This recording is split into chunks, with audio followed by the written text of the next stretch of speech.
morning! Pupunta nga pala tayo ngayon sa landing point na matatagpuan sa Nagcarlan, Laguna. Ito naman katabi lang din naman ng Bangkong Kahoy. Nasa nasa kabilang side lang. Dito nga matatagpuan yung Mount San Cristobal o tinatawag nilang Devil's Mountain. So kung ba't siya naging Devil's Mountain, ikukwento ko mamaya sa inyo. Nag-prepare kami kagabi. So chinek ko na rin yung engine natin, yung nag-check din ako ng pressure ng gulong. Tapos si Mrs. nag-prepare siya ng mga gamit. Sana talaga wala siyang nakalimutan. At yun, samahan nyo lang kaming mag-camping ngayon. Enjoy lang natin.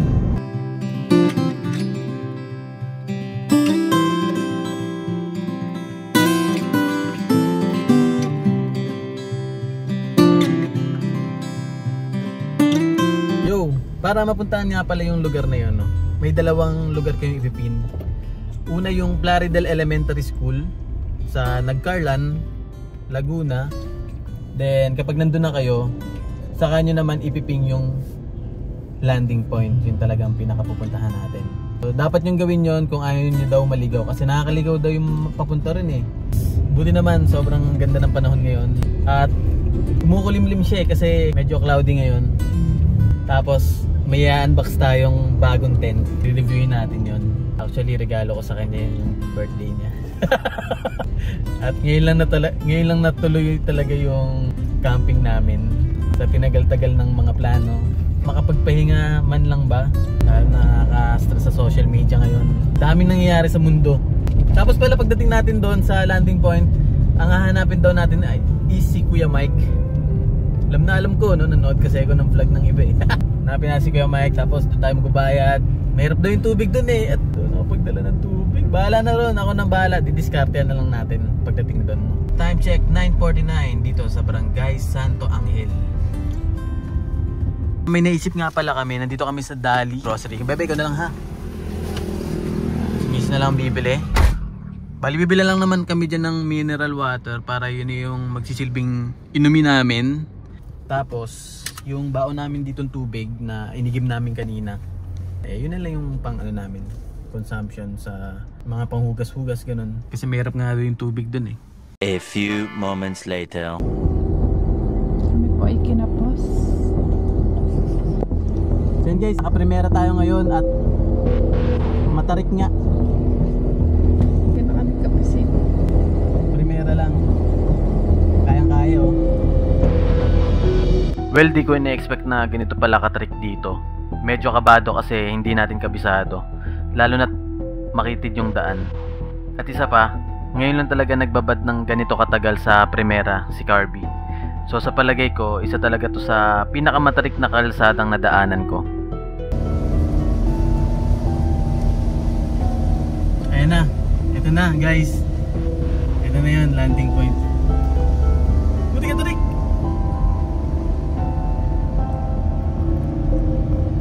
Ano?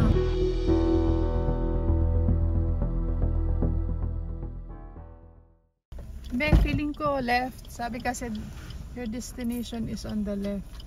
At sa wakas, nakadating din kami sa taas. Safety first muna. May anxiety kasi ako kapag nakaslant yung sasakyan tapos may iwan si Missy sa loob. So, naghanap muna ako ng pangkalso. Introvert kasi yan, kaya mahiya magtanong. Okay. Opo. Ang tao. So, I think dito naman.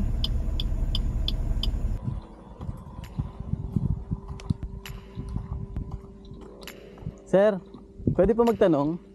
Saan po yung campsite po ng landing point? Dito na po mismo? Oo, kami nasa. Ayaw, pwede na. Saan? Pili kayo kung saan yung pinasta.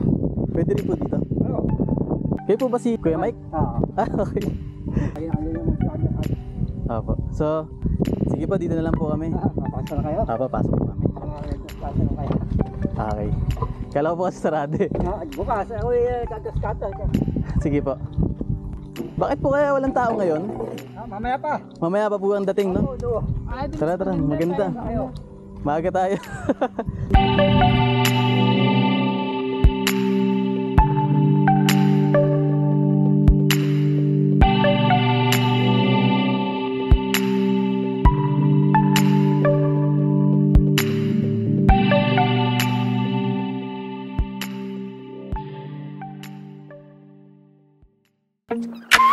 Ito na naman niya ang mag-asawang naghahanap ng kanilang perfect spot.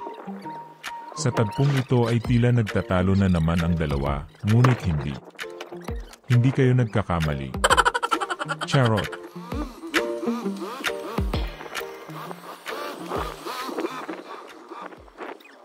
Mag-jacket ka. Nilalamig na siya, guys. Ayun na magamog. Pero mo, hindi mo kailangan pumunta sa Baguio para makaramdam ng ganitong klima. So set up muna kami. Check natin kung gano'n. Ito yung libreng ground sheet ng Montana. Hindi naman lang sa hangin dito, bebe.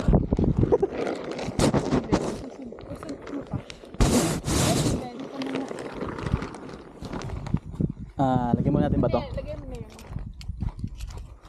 Para hindi anginin. Ito.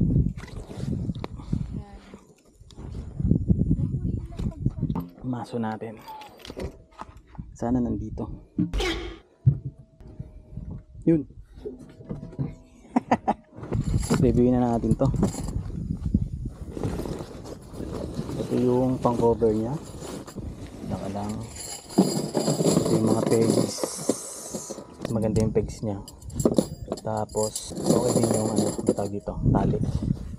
So ang pinakaunang gagawin daw dito is ipepegs daw muna yung apat na kanto. Kasama na ata to. Kasama na yan? Oo, kasama na yan. Kumbaga isang pegs lang for both tent and ground sheet.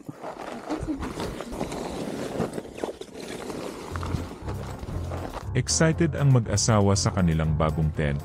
Ito ang unang pagkakataon na itatayo nila ito. Harapan. Ito? Okay.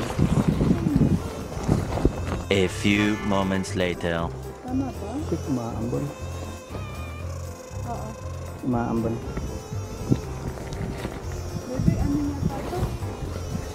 Ito yung taas. Oo.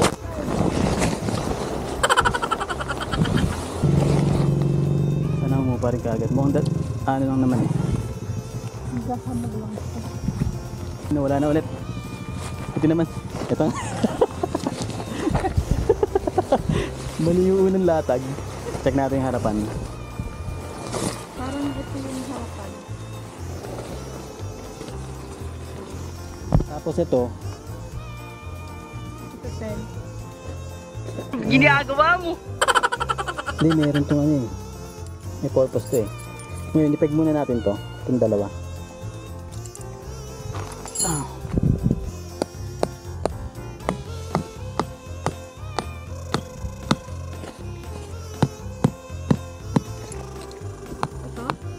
Yung bilog, tsaka yung butas. Ito? Yan, itong dalawa. Yan, tama. Ito muna. Baka dito.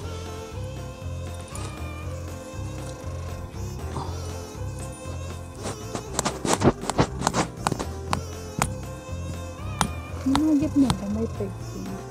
Okay, ngayong nasetata natin yung apat na gilid. Ang next naman is yung skeleton niya. So, Balik kasi tayo dito. unang latag, balik.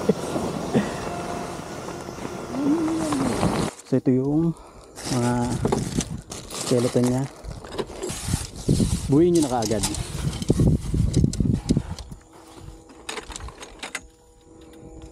Ba't kulang tong isa? Ito. Maliit lang talaga yan. May mali talaga eh, no? Oo. Sige. Pang taas yan eh. Okay. Next. Yan. So, tuwin natin isa-isa. Okay.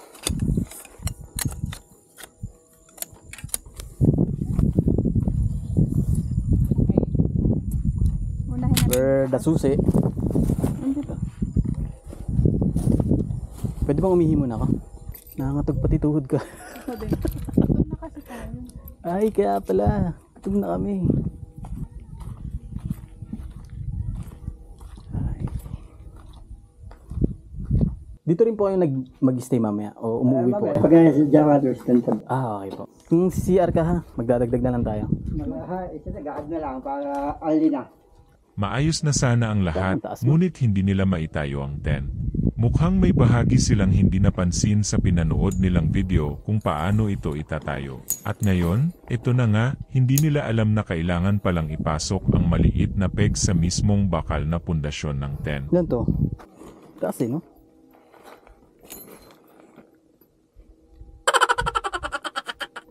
Gilid. Parang sobrang gilid, no? Hindi naman. Ginagawa mo! Montana. Search mo Montana. Yung bakal, ipapasok mo dito. Ito yung sinasabi ni Aldrin. Itong bakal na to.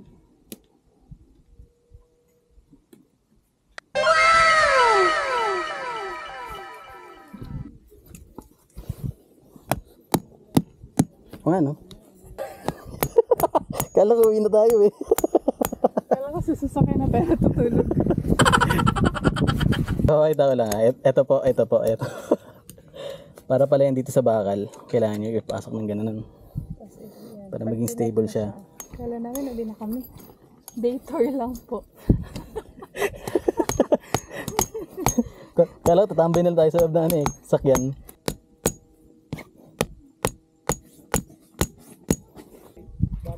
Tama naman yung pagkakaharap, no? Oo, sabi mo dyan yung view. Natayo na namin siya. Tingnan naman natin yung loob. Yun. Yun, ganito siya kalaki. Tapos yung material niya pala guys is mukha namang matibay. Ganito lang kaliit. Yung medium size. Pero all goods na para sa isang pamilya. No?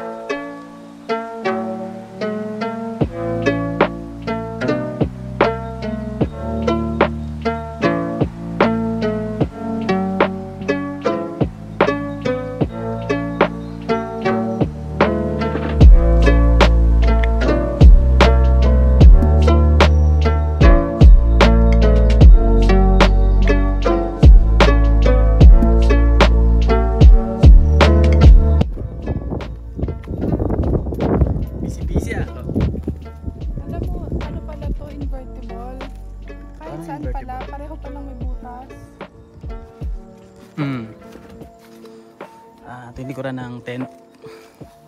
Ginagawa ni Mrs. na tinatali niya rito sa punong kahoy para pumasok yung hangin sa loob. Presko kami. Ganda ng view rito.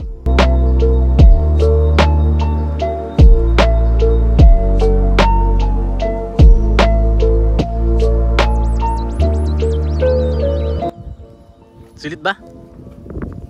Sulit ba ang gift ko sa'yo?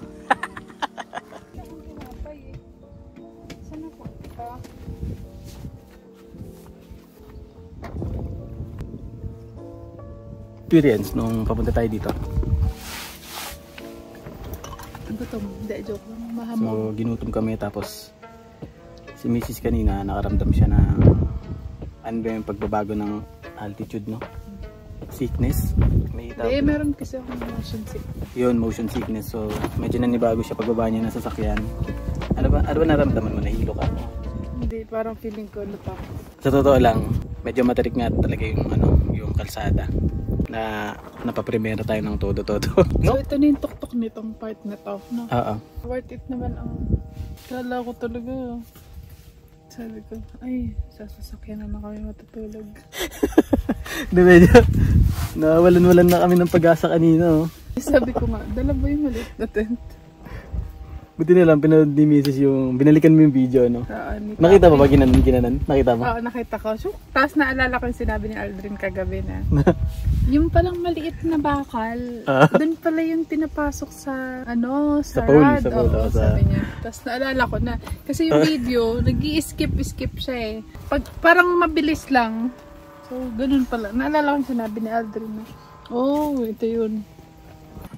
So yun guys, hindi pa nga kami bayad na, pero sabi naman ni Kuya Mike, okay lang kahit later na kayo magbayad pag tapos nyo mag-set up. So, ito yun. Mabait si Kuya Mike. Diyan din siya matutulog mamaya, sabi niya kanina. Meron dyang tent. So, ayun. May bantay tayo, si Kuya Mike. Good afternoon po, Kuya Mike. Magkano po? Lahat? Bakit? 300 na lang, pati lahat na pati mga CR. Okay, sige po. 300 na. Hanggang kakabukas na kayo. Okay. Wala ko nang vlogger. Oo, magtitikit nga sila. Pili rides. Dito ako napanood yung lugar niyo. Oo. Mag-titikit nyo sa sticker. Wala po kami sticker. Opo, nagsisimula pa lang po kami. Opo, ang binablog po namin yung sasakyan po talaga. Ay, wala naman pong oras, no? Wala. Kahit na kayo umuwi. Try na namin yung bangkong kahoy sa Banao. Dito sa Banao ito. Opo, grabe po yung lubak. Lubak, ang daan doon. Ang hirap po ng daan. Pero buti naman po dito, maganda po yung daan, no? Matarik lang po talaga, mata. Ito naman kayo dumaan na yun. Opo, dito po. Dito yung makakuha, matarik kapag ahog. Dito. Buti na lang. Ang ipipin talaga dapat is yung Plaridel Elementary School. Ayun po yung ginawa ko eh. Plaridel. Doon na talaga ako. Dito, Rizal po ito, no? Rizal yung baba. Kuya, salamat po. Thank you din. Yung mga bilihan po, no? Meron naman. Mamaya, dami na bigyan dyan sa taas. Gitna, ang dami na. Honest review for this campsite. Well, kayang-kaya ng sasakyan natin umahon at pumunta sa campsite. Kailangan lang ng dobling ingat, magdahan-dahan. At magiging transparent ako sa inyo. Magdala ng mahabang pasensya kasi dahil nga affordable yung campsite, medyo crowded siya lalo na siguro kapag weekends. Tulad ng naranasan namin dito. Maingay yung campsite dahil sa mga nagpapatugtog ng malalakas at nagiinuman. At sa tingin ko masyadong late na yung 10 or 11 PM para sa quiet hours. Mabait si Kuya Mike at mga may-ari ng campsite. Sinasaway nila yung maiingay kapag quiet hours na.